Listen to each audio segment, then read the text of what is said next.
Hey guys, it's Jen. I just figured I would take you with me while I walked out to the main road. I've been feeling really crappy lately, and so I was like, all right, time for a walk today. Enjoy the sun while it's out and release some of this stress.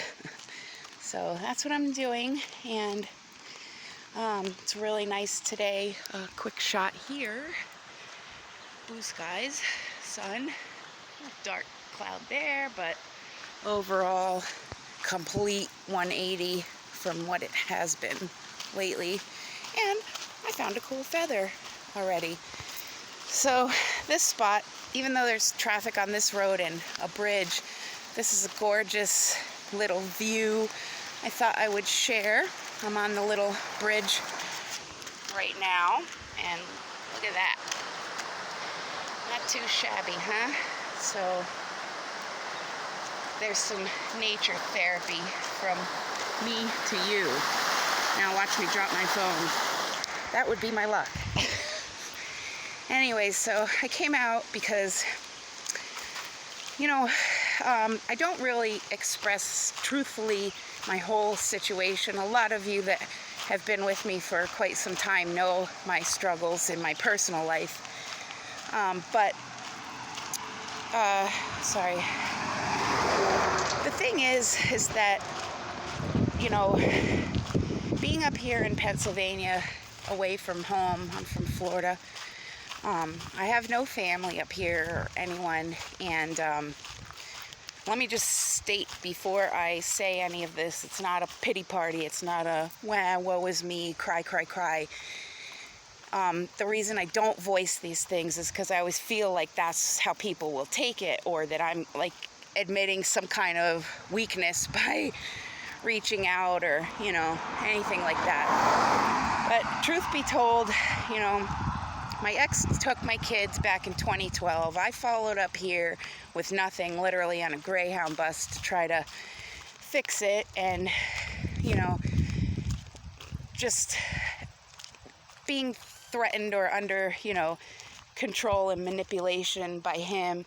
I stopped fighting because I thought it's a losing battle and nothing's ever going to change, and I kind of just gave up on life. And for quite a few years, I just spent my time trying to die in every way possible, whether it be drugs, alcohol, codependency with other people.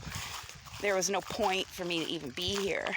And then last year, when I had my seizures, I had a death experience, and I don't know how you want to word it, doesn't matter to me, crossed over, whatever, saw the other side, doesn't matter. It's true though, and something happened, whether it, when I smacked down on the concrete and cracked my head open, I had that out of body experience, hovering above, and I saw myself down on the concrete, and my ex was there resuscitating me, and I was convulsing, seizing on the ground, and my other friend I saw frantic, jumping around, oh my god, oh my god. I saw it all from a up above bird's eye kind of view. And so when that happened, it gave me something where I woke up from it, and I just changed my life. And I went on this path of getting off these medications, and went totally naturopathic and holistic. And my diet, I changed to more of a plant-based diet, and these things just intuitively came to me. So while I'm talking, I'll give you some view so you don't have to look at my mug the whole time. But anyways, for 7 months now, since this winter, I've been out in the woods. I have lived off of canned goods from food pantries. I've been to every agency in this area. There's no shelters or anything for women in this area. There's 2 for men, of course, and 1 for families with children. And so I applied for, food stamps and cash assistance, which I've spoken of before, and My case manager tells me the other day they're cutting cash assistance, which is only $200 a month that I get, and now they're taking that too. And fighting a disability case for almost 3 years, having very qualifiable, viable disabilities. You know, the government, they don't want to pay. They're not going to pay unless, you know, you push it and push it. And I've fought for all of these things, for my rights. And, you know, the person that I'm staying with, I haven't really explained the situation. Like I said, I don't have family or friends or anybody, seriously, in my personal life here, in the physical, for me. And the person that I am acquainted with that offered for me to stay with them, they kind of have like a, I don't know what you want to call it, some kind of mental something, I don't know, like hoarding, I guess you could call it. And there are literally 12 cats and a dog. It's flea infested. There's feces all over the house. My kids are away from me. I'm fighting a custody battle, no car, no money, no nothing, and I can't even afford like my vitamins or anything, and much less get around to places that I need to go for any kind of help. It's just not realistic to me, because in this area, like, there's that, and it takes miles and miles and miles of walking up and down hills and to even get anywhere that, you know, has any kind of agencies or anything like that. So I feel like backed into a corner, you know what I mean? That I've worked so hard to get all of this. I finally got approved through the housing authority for a voucher, so I found a rental which is tentatively going to be available on the 1st. But again, anything could happen. And it's like every day I wake up and open my door to a pile of shit, literally and figuratively. I'm just like, really? You know, and my kids being away from me, like, as a mom, they're my life, and not even being able to hug them or kiss them goodnight or anything like that. My purpose is gone. I have no purpose, but I mean, I do, but without them, as far as being a mother, I cannot perform my motherly duties, and I have not been able to for a very long time. And I just want this nightmare to end, you know? So, you know, hopefully I can move on the 1st, but literally it's taken everything I have to even deal with my current situation every single day. And believe me, I put my time in at the house. I scrub and clean, and I'm constantly picking up piles of poop, and I'm being eaten alive by fleas, and then my heart is broken for the animals because I don't want to see any beings suffer. But I'm between a rock and a hard place. It's not like I can, you know, call animal control or any of these things and then be tossed out for it and back in the woods, because that's where I spent my whole winter, and it wasn't fun. One point I literally thought I was going to die again, because my feet were so frozen that my toes started to turn purpley black, and I thought, okay, God, I'm ready. Like, I'm ready. And I was prepared to just go. And I don't want to exist in this filth kind of nightmare anymore. So I'm not going to give up. I'm not suicidal or anything like that. I'm just alone, and fear, I guess you could say. It's every day waking up in panic and worry, and apprehension would probably be the better word. And here, it's a nice little view. So, you know, I use my channel here to express my thoughts, my views, and circumstances. And I also try to mix in some tips for, you know, a healthier, more natural way of life, plus some prophecy and things. I like to just study it all, and things that I've learned I like to pass on to others. And I get a lot of hate, bullying, cyberbullying, persecution, thumbs down, and it's just for being me. And that's like pretty much the story of my life, honestly. Rejected by society my entire life, and I have been. And what I am now is a product of living like that, what it does to one. I'm living proof. I just never fit in with what society would deem is, the way to be. I'm not. I wouldn't want to be anyways, honestly. But the worst parts of my life were exactly when I tried to fit in, And that's because I longed so desperately to just be accepted that I did whatever I did, which wasn't very pretty, to be accepted, and lowered my standards, lowered myself, and and then after the death experience last July, I was like, I like who I am, and I'm a good person, and I've always been very kind and considerate and empathetic, and always able to put myself in other people's shoes and give good advice, and I speak the truth, and that's what gets me a lot of hate from the crowds, is the truth, because people don't like to hear the truth.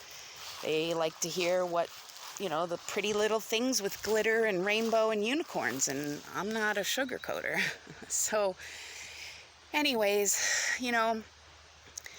I have, I take a bunch of vitamins and minerals and things like that every day, which of course aren't covered by insurance. And I can't afford them, so I'm out of half of them. I have no food left. As of the 1st, my $200 a month in cash assistance is being cut. And it's like, I can't see that light at the end of the tunnel, so to speak, because there isn't one there yet. Now, I know what's going on in the world currently and what is to come, and all I really want to do is be safe and be able to protect my kids. And from the position that I'm in, I can do neither, and that's what kills me every day. So, I do put on all my videos in the description, my PayPal and GoFundMe links and all that. But I hate, I loathe feeling like a beggar, and believe me, I've had to panhandle and everything to even eat certain days, and it is degrading. It makes you feel like that big. No, that big. And I'm sick of feeling like that. I'm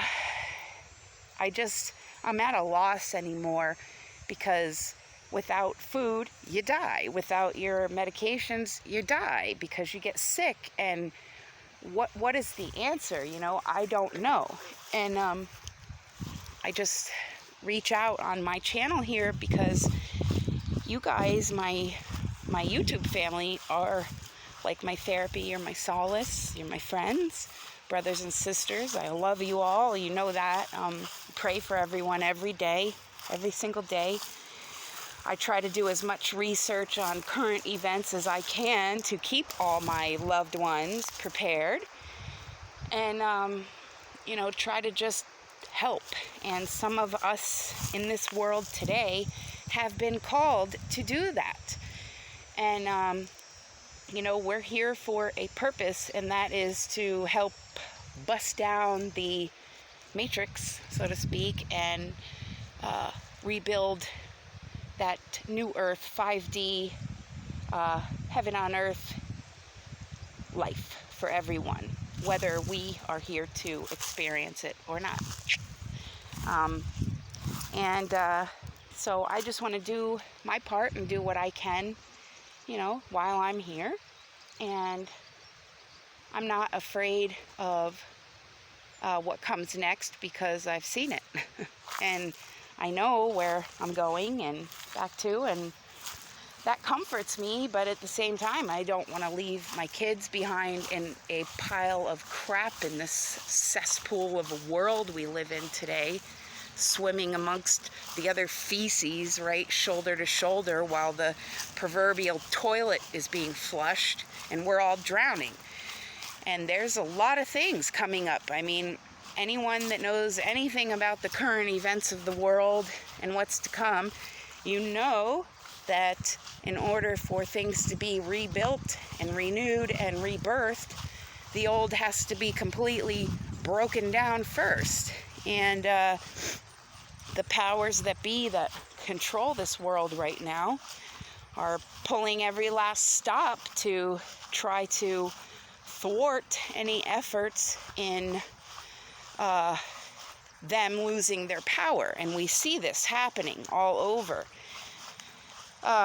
So, you know, sorry for the rambling, but I knew if I just didn't blurt it out and get it out, I was going to hold it in and, you know, toughen up, Jen. And, you know, man, it's tough being a stubborn goat Capricorn, I'll tell you that.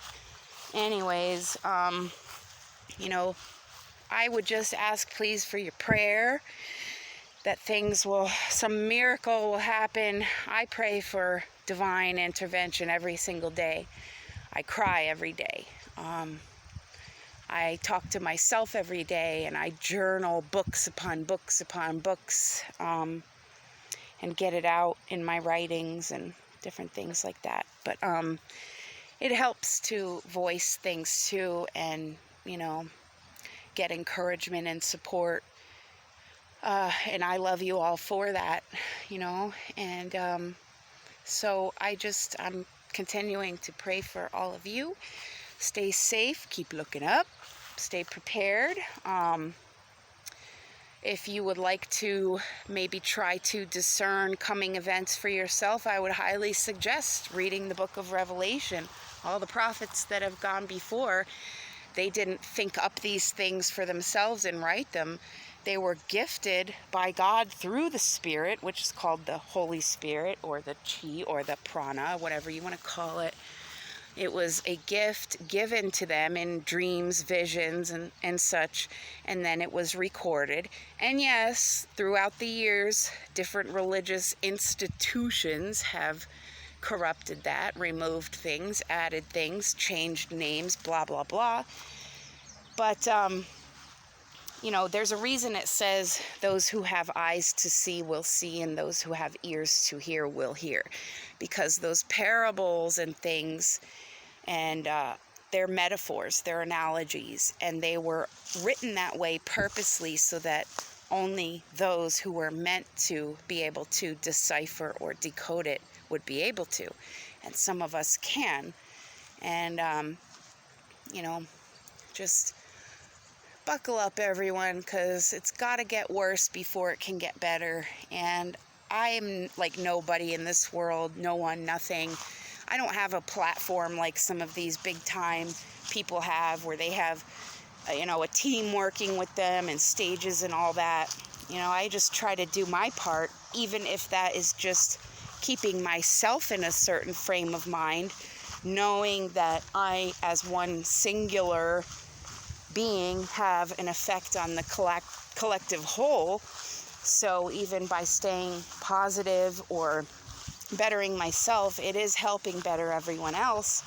But I'd like to do something bigger than that, something better, something that really makes a change in a big way. And, you know, so I guess that's it for now. Here's another last pan of the view here.